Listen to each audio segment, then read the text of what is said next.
Bom, galera, tô eu aqui, JP, para o Semana no Retrovisor, pós-última rodada da temporada regular. Então vamos lá falar por alguns assuntos importantes que aconteceram e algumas observações. A primeira coisa que eu quero falar é sobre a questão que vai, de repente, afetar a próxima semana, né? O desenrolar do início dos playoffs, que é como vai reagir, qual é a melhor maneira de lidar com a semana 17 para os times que têm a possibilidade de poupar seus jogadores. A gente teve algumas situações.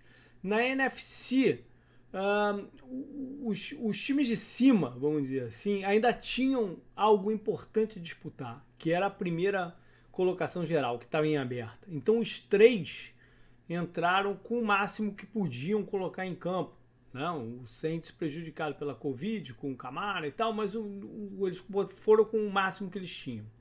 O único time que tinha uma possibilidade, né, a se pensar sobre poupar jogador era os Buccaneers. E o Brady jogou o tempo inteiro. Eles queriam muito a quinta, né, posição, não, as quatro primeiras são dos quatro vencedores de divisão, então com isso eles pegaram o pior deles, que é o vencedor da NFC East. Eles queriam isso e tiveram que pesar contra o desgaste físico, né? Isso é um negócio que eu já falei várias vezes no podcast, talvez aqui também, sobre o quanto que o Tampa estava cansado, né? Eles tiveram um bye no final e o time já estava desgastado, então eles tiveram que botar isso na balança. Na AFC, a gente teve, por exemplo, Buffalo, que tinha pouco a disputar, ele estava quase certo com a segunda colocação geral, mas entrou com sua força máxima, deu um sacode em Miami e aí no final segurou alguns de seus jogadores, mas entrou também com o espírito de ganhar e seguir quente, né, na luta. O Steelers foi um pouquinho diferente, né? Pittsburgh optou por deixar a maioria de seus principais jogadores de fora, incluindo o Big Ben, incluindo o TJ Watt e alguns outros jogadores defensivos. Então foi uma filosofia oposta. E por fim, a gente teve o Kansas City, o que já tinha garantido a primeira geral e poupou a maioria dos seus jogadores. O Tarek Hill estava meio baleado, era até normal, mas os demais também foram poupados. Sobre Kansas City, a minha questão é como eles já vão folgar na semana que vem. Eu acho que é um hiato muito grande, né, para os jogadores não estarem em ritmo competitivo. Né? São 2 semanas. É, Pode afetar? Não sei.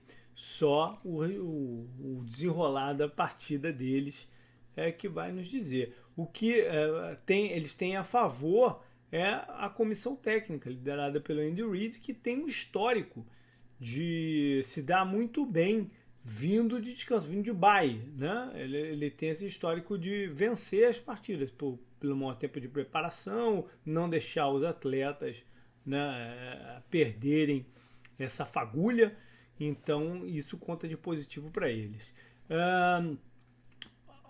Agora, o que é melhor? Não sei, né? Cada time que tem que avaliar a sua. Por exemplo, os Buccaneers decidiram ir com tudo e por muito pouco eles não perdem o Mike Evans, né? Que saiu machucado da partida. Ia ser uma baixa terrível. Então isso tudo tem que estar na balança. E os resultados da semana que vem podem ou não dar né, levar esse asteriscozinho do time que ou estava muito cansado e poderia ter se poupado, ou o time que não entrou com logo no início na ponta dos cascos.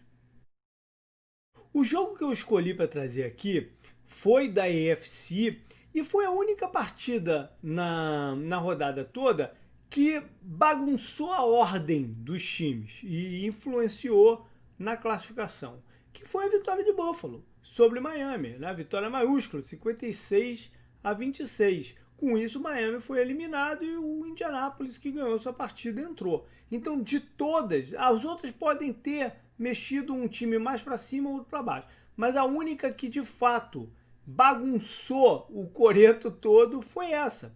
Tinha na NFC Rams e Cardinals, mas foi um jogo tão maluco, né, que nem vale a pena a gente trazer aqui. Também não mudou a ordem. Rams e Bears, né, que eram o sexto e o sétimo, se mantiveram em sexto e sétimo. Então, o jogo que mudou o cenário foi Buffalo e Miami, lá no frio do estado de Nova York, né, lá no norte de Nova York. Miami não se deu bem lá no frio. O Tua, mais uma vez, jogou mal. Né? Dessa vez eles não tinham a opção de fazer aquela mexida com o Fitzpatrick, que estava fora por Covid, e foi o que deu, né? Foi o que deu para Miami. Foi uma temporada valorosa dos Dolphins, né? Que chegaram muito além do que se imaginava antes do início do campeonato, mas ficou um gostinho também de que poderiam ter chegado lá. E essa conversa que se gerou, né? Há umas 2 rodadas já, sobre o Tua em Miami, é uma conversa meio boba. O Tua era o cara deles, né? Era o cara da torcida de Miami, era o cara que eles queriam. E todo mundo sabia que era um processo. Eu já acho até que esse processo foi adiantado. Eu acho que ele, de repente, nem entraria em campo esse ano. Então, eles já conseguiram dar um passo à frente com o processo de desenvolvimento dele. Eu acho que é o caminho certo, tem que apostar as fichas, o rapaz é talentoso, pode ser melhor ou pior que o Herbert, isso só o tempo vai dizer, mas era o cara que eles queriam, que todo mundo queria, então não tem que ter esse tipo de dúvida nesse momento. E Buffalo, como eu falei, é o time que entra mais quente de todos nesses playoffs. Vamos ver onde vai chegar. Como upset, não foi uma rodada de muitas zebras. A coisa não fugiu muito do script, né? Então eu fiquei com uma vitória de um time de casa, que foi o Giants sobre os Cowboys. Né? Acabou sendo uma vitória apertada e por circunstâncias. Né? Por que eu estou trazendo como upset? Pelo momento que os dois times estavam. Né? O Giants chegou a liderar a divisão e aí tropeçou na lesão do Daniel Jones e algumas questões também de elenco e tal.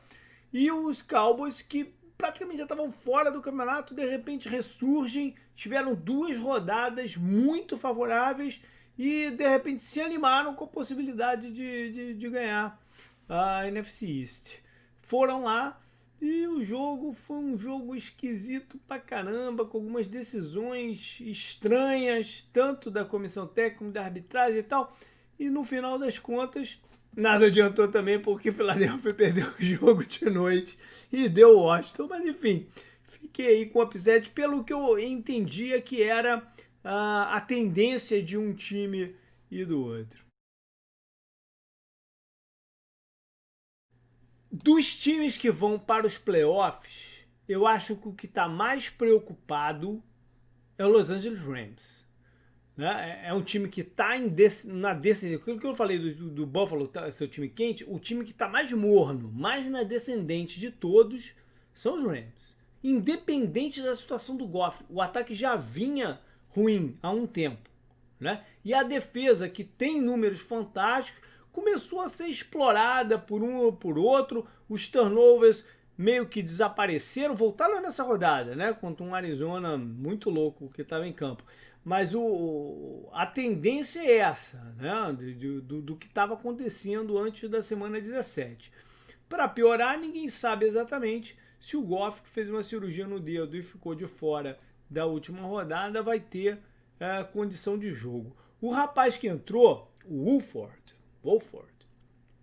não jogou mal, né? Não jogou mal. Ele teve alguns bons passos, mas claramente falta sincronia com os recebedores. Né? Hoje em dia, o quarterback reserva treina muito pouco com snaps durante a semana. Então é normal essa falta de sincronia. Ele, por sua vez, traz mais mobilidade do que o Goff para fugir de pressão, para algumas corridas programadas, mas não é o suficiente para compensar essa falta de entrosamento. Para piorar, a gente não sabe se o Cooper Kupp, né, um jogador importante do ataque, vai estar liberado. Ele que estava positivo de Covid, eu não sei se vai dar o tempo certo. A minha suspeita é que dê o tempo certo para ele estar em campo na partida contra Seattle da semana que vem. Mas é uma preocupação. E, enfim, é um time que tem um certo trauma ainda recente, né, de Super Bowl, mas tem talento também. Então, eu acho que preocupa, não a mim, mas eles estão um pouco preocupados por lá. No Up and Down, eu fui lá para o jogo de Chicago entre Packers e Bears. Do lado de Green Bay, eu não sei se está passando um pouco desapercebido, mas a defesa deles contra corridas tem jogado melhor. Não, o Pettine, o coordenador defensivo, sofre muitas críticas justas e tal, mas a defesa tem jogado melhor. E eu não sei, talvez por causa de uma melhor participação dos linebackers que estão chegando, né, nos gaps mais rápido, enfim. Então, o meu destaque de up é a unidade como um todo, né, o combate ao jogo de corridas, que era uma preocupação imensa da torcida dos Packers, né? Ajuda em termos de playoff que o São Francisco não vai estar lá, né? Chegou o time que costuma atropelá-los. Para dar um exemplo aqui, Chicago, que está classificado, né? Eles podem se reencontrar. Chicago correu apenas 3,5 jardas por tentativa de corrida. Né? É um número muito bom para a defesa. E se você pegar, eu falei de São Francisco, se você pegar os times classificados para playoff, não são times que amedrontam, né? Nem saiu a palavra, mas causam medo, temor, pelo jogo de corrida em si, é mais pelo ataque aéreo. Então os Packers estão numa posição interessante aí para essa corrida até o Super Bowl. No down, eu vou ficar com 2 jogadores de Chicago. Porque os Bears precisavam desse resultado. Eles acabaram entrando por sorte, porque os Rams ganharam uma partida contra os Cardinals que tudo podia ter acontecido naquele jogo. Né? Totalmente em aberto por causa da questão dos quarterbacks e tal. Mas eles precisavam ganhar o jogo. Né? E na hora que mais precisavam, seus 2 alvos do Trubisky, que de repente eram mais importantes, sumiram. O melhor recebedor, o Allen Robinson, foi completamente dominado pelo Jair Alexander. E o Jimmy Graham, Tyrande, que vinha aparecendo bem nas últimas semanas, também sumiu, pegou 5 jardas só na partida. Eles somados tiveram 4 passes recebidos em 7 targets, 42 jardas. E aí a responsabilidade ficou com os calouros. O recebedor, o Mooney, e o Tyrande, o Kmet. Nos playoffs isso não vai funcionar. Esses caras têm que aparecer, para isso que eles são bem pagos e o time deposita esperança. Vamos lá para os destaques da semana 17. No ofensivo, vou fazer um negócio que eu não tinha feito, não gosto e não tinha feito esse ano ainda. Vou repetir um nome. Mas eu não tenho como não. Já poderia ter feito isso em algumas outras rodadas. Mas eu não tenho como não falar do Derrick Henry nesse programa. Ele bateu, alcançou uma marca importante para running backs. Ele é o 8º jogador a correr mais de 2.000 jardas numa temporada. Ele precisava de 200 e poucas para essa e correu 250. Com uma média de 7,4 por tentativa de corrida.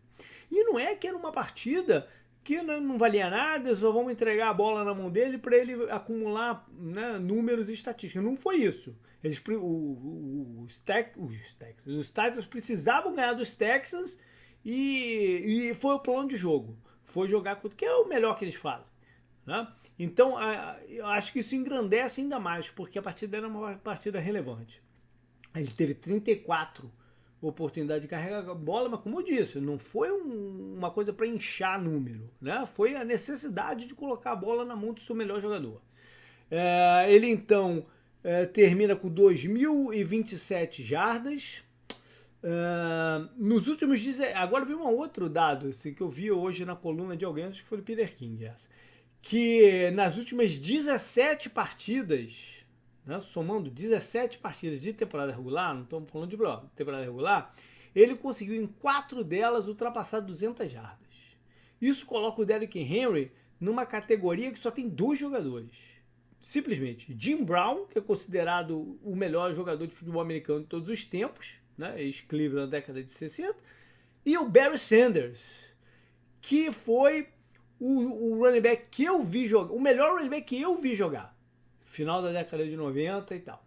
Então isso por si só coloca ele num grupo bem seleto, então eu tive que trazer aqui o Henry pela segunda vez nessas 17 rodadas. Na defesa, eu vou pegar um jogador que eu já peguei no pé aqui. Eu já peguei no pé lá num up and down da vida, que é o Leonard Williams, jogador de linha de frente defensiva, né, dos Giants. Era um cara que quando eu trouxe, eu mencionei que faltava brilho a ele. Eu não discuti que ele tinha sua importância no time, né? Mas para um cara que queria ser reconhecido até contratualmente de uma forma, né, diferente, faltava brilho. E o brilho esbanjou nessa rodada. Foram 3 sacks, mais um passe defensivo, outros 2 hits, passe defensivo não, cortar um passe, 7 tackles e tal. Teve muito impacto. Então vai o meia-culpa pro Leonard Williams. Na mesma pegada, eu acho que foi na semana passada ou na retrasada, eu trouxe o Max Crosby também num down, né? O pass rusher dos Raiders. Não que ele tenha, né, cavado aqui uma vaguinha no destaque defensivo, mas sim no special teams. Porque ele bloqueou a tentativa de field goal lá no último instante e deu a vitória para o Raiders. A vitória valia nada, mas é bom terminar em alto espírito, terminar com 8-8, não com recorde negativo, mas um recorde neutro, né? Melhor do que tantos negativos aí que os Raiders tiveram nos últimos anos, então vai lá, né? Se eu peguei no pé dele pela falta de produção recente, que ele se destacou também. E para finalizar, calouros, um cara que o Canguru pegou muito no pé no começo do campeonato, que era o running back dos Colts, o Jonathan Taylor. Ele vem melhorando gradativamente, já tem jogado bem um tempo atrás. E aí, nessa rodada, ele foi o principal. Ele bateu em número de jardas até o Derrick Henry. Ele correu 253 contra 250 do rival de divisão. Então eu tive que trazer o Jonathan. Se eu trouxe o Henry lá, eu tenho que trazer o Jonathan Taylor aqui. Ele teve uma média de 8.4 jardas por tentativa de corrida, 2 touchdowns e tal. E é um jogador que os Colts contam muito nessa tentativa de ir além nos playoffs, né? Já que o Philip Rivers não está 100%, tá com problema no pé e tal, eles vão ter que correr bem com a bola. E o número que dá a garantia que eles estão confiando no Jonathan Taylor são 30 tentativas de corrida. É muito para um running back hoje em dia. Valeu então, galera. Vamos curtir os playoffs. Nessa quarta-feira a gente grava então o primeiro episódio de playoffs do podcast, em que a gente vai analisar às 6 agora a partida, né? São 3-3, jogo pra caramba pra gente falar. Até mais, galera.